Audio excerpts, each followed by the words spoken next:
Hi everyone, it's Tamara here with another card making tutorial. This time I'm using one of the images from Ram Stamps to create this pink inspired Christmas card. I'm really getting into my light pink colours for this Christmas.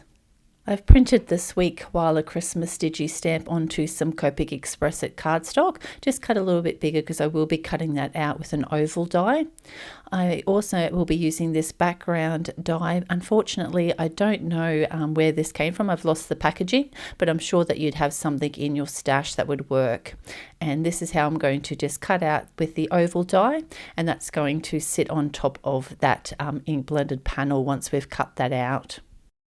Now I wanted to match this background die in with the colours that I'd chosen to colour up my image, but I didn't have any colour in my cardstock stash that worked. So what I decided to do is grab out my Tattered Rose Distress Oxide, which I thought worked perfectly with the colours that I end up using for my image. And I'm just going to ink blend a white piece of cardstock with fully covered with my Tattered Rose. So I'm just using a dome sponge from Ranger to just get an even layer of color. So I'm just working in circular motions. I have sped this up because I am just using the one color for this ink blending. So I'm just making sure that my color is even all the way across, and I'm just using a post-it to make sure I don't get any fingerprints on my ink blending. And once I've got enough ink on there that's going to be able to cut out my die, I'm going to set that aside to dry before we run that through the die cutting machine. So I'm just going to test, and yep, that's perfect in size. So now we'll start with our Copic colouring. Now I'll have all my lids with the numbers of the Copic markers that I'll be using for my colouring. So I'm just going in with my darkest grey marker that I'll be using. I will be using my warm markers to colour up my Koala. So my darkest colour is going to be W5. I'm going to now blend that out with my W3. So obviously that little hat will be throwing a shadow, as well as the base of the ears, where his little chin comes over his arms, and at the very bottom of his legs there, and also that candy cane is going to be throwing a little bit of a shadow as well. So now I'm just working out with my W1, just leaving the area for highlight for my lightest color, which is going to be my W00 for this combo. Now for his little ears and for his little chest, I'm just going to use some red markers, so R21, and then blend that out with my R00, and then just use that lightest marker that we used in our Koala, the W00, to blend that out. And with his little nose, I'm going to use some C markers, so C9 down the bottom, C7, and then just with the C5, I'm just going to go up partially, just leave a little bit of white cardstock at the top to make it look like there's a bit of shine on that nose. But you can use like a jelly roll pen if you wanted to add that later on. Now I'm just going to set my white cardstock, well, my white colouring for the lollipop. So I just coloured the whole area with my C markers, and now I'm going to use those same C markers to colour up the little white portion of his little Santa hat. And I'll allow that lollipop or the candy cane to dry before we actually add our like pinky red colour that we'll be using for that. So now I'm going to organize my shadows for my hat, and I'll be using the same markers for that lollipop and one of the presents as well. So I'm going to blend that out with my R12, then my R11, and my lightest in this combo is that R00 that we used for the ears. Now I lost a little bit of contrast, so I'm going to go back in with that shadow color, the BG11, go over again with that R12, and then blend out with the R11 and the R00 as our highlight color. Now I will just do that little white, the same white that we used on the candy cane and the bottom of the hat, to blend out that little bauble that sits on top of his hat. Now I'm going to now do the Ready Pink for the candy cane stripes. So obviously I only need to do every second one, because we've already pre-colored it with the C markers for the white portions of that. And I'm using the same color combo I used for that hat. So our highlight color, the R00. Now I'm going to colour up this little package the same. I like using similar colours throughout our colouring, and that way it kind of ties in really nicely, and also you don't need to get out a heap of pens to colour up. So blend out that BG11 with the R12.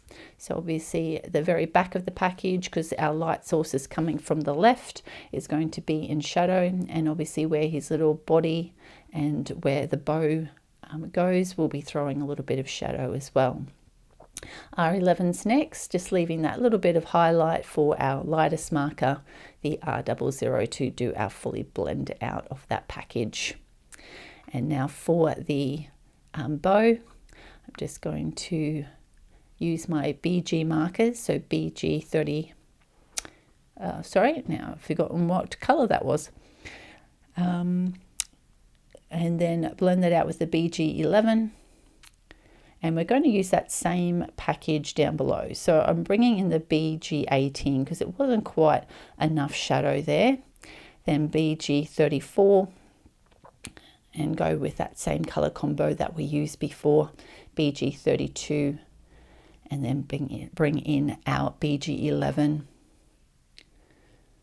Now we'll color up the same with this package below, so BG18, and just obviously the right hand side is going to be in shadow, the very base of the package, and also where that little ribbon goes across will throw a little bit of shadow. Now to make sure I get a nice smooth blend, I'm using some tip to tip, so using the BG18 and picking up some of the color with the BG34 to make sure that I get a really nice smooth blend, and then just extend out that BG34 now. Now BG32 is next, and colouring that out from the sides, so just leaving that highlight space on that left hand side for our BG11. So we'll fully colour that in now as our highlight colour. And our next one, I'm going to do the stars and the ribbon the same color. So I'm using my YG91 to use as my shadow. So we see all the bottoms of the stars where that top package sits over the ribbon and at the very base of the ribbon. Our next color is Y13 to blend out that YG marker. And then we'll bring in our, I did forget to actually, do the ribbon part.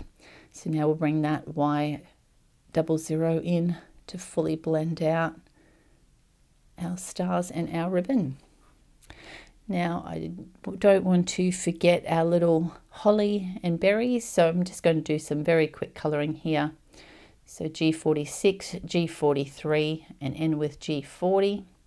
And then only two colours for our little berries because they are quite small, but we want a contrast. So I've got R29, and I'm going to blend that out with R22. So you've got that shadow down the bottom and the R22 at the top.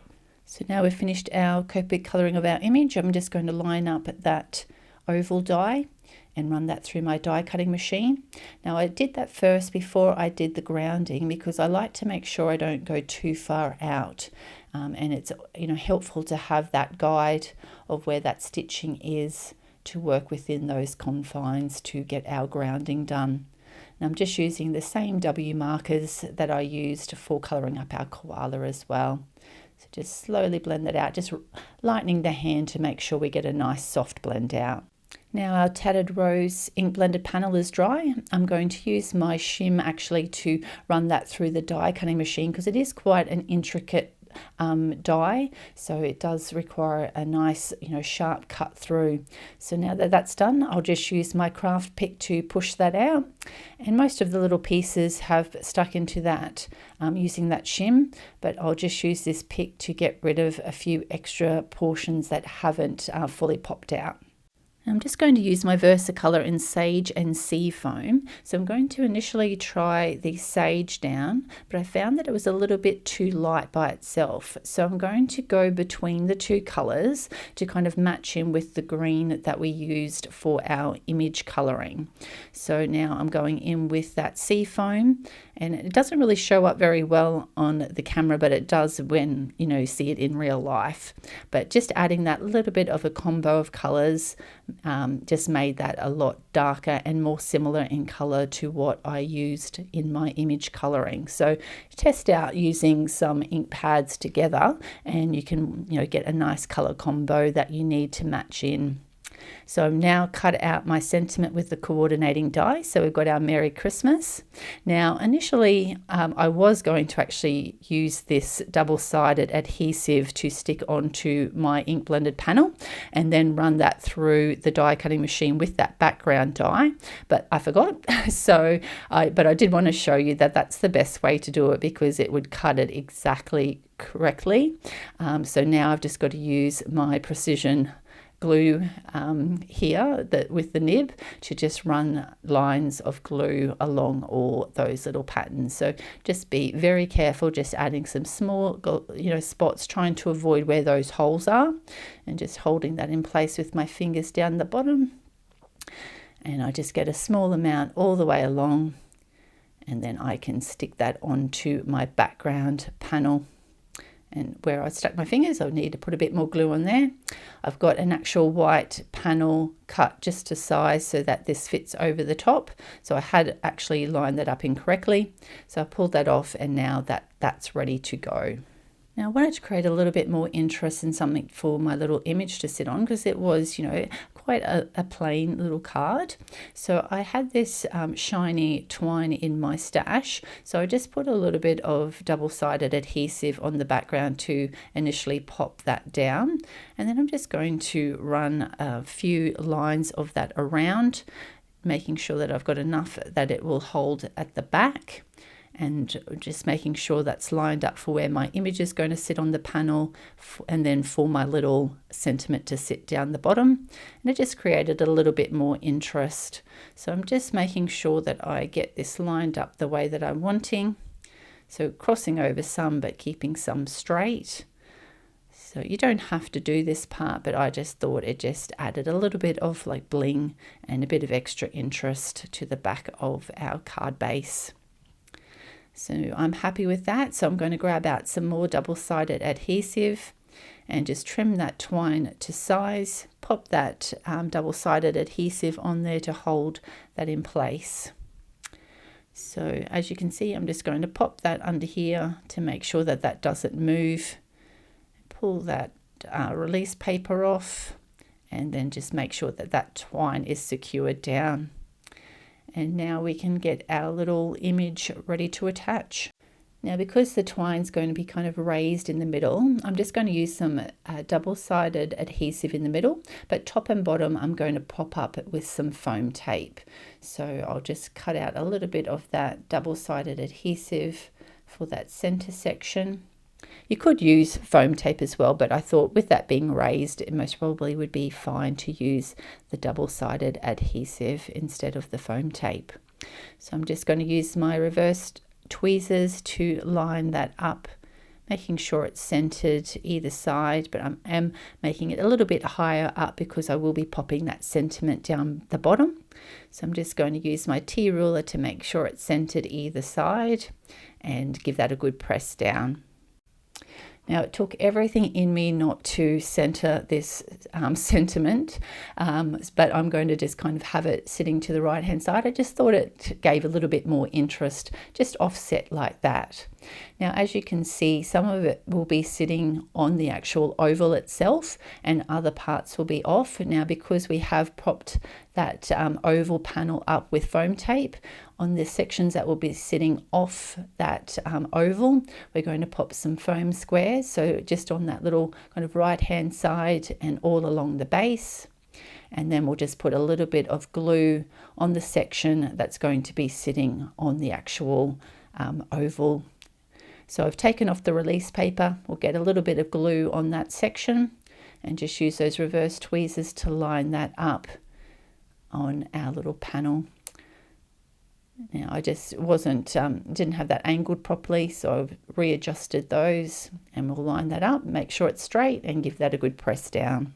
And now we're ready to put some glue on the back of our panel and get that attached to our card base. You could pop it up with foam tape, but I do have the foam on our little oval and our sentiment, so I'm just going to keep that flat otherwise. So now that I've got that lined up, make sure I'm putting it on the right side and up the right way. Line that up and just give that a wiggle around till that's nice and straight and even on all four sides. And just for a little bit of added interest and to kind of draw your eye from the sentiment up to our image, I'm going to use the kind of aqua green sequins that I've got in my stash and just attach them around our image. So I've got some up the top right hand side. So I'm going to pop 3 up there, and it's getting stuck to my fingers. So I've got that off, or sort of off, yep, off now. And then we'll pop one just down at the bottom near the image and the sentiment to kind of tie everything in together and just add a little bit of bling to our card. So again, I'm getting them stuck, pulling them off, and I've got that. No, it still doesn't want to come off. I don't know if you have the fun with these sticky sequins as well.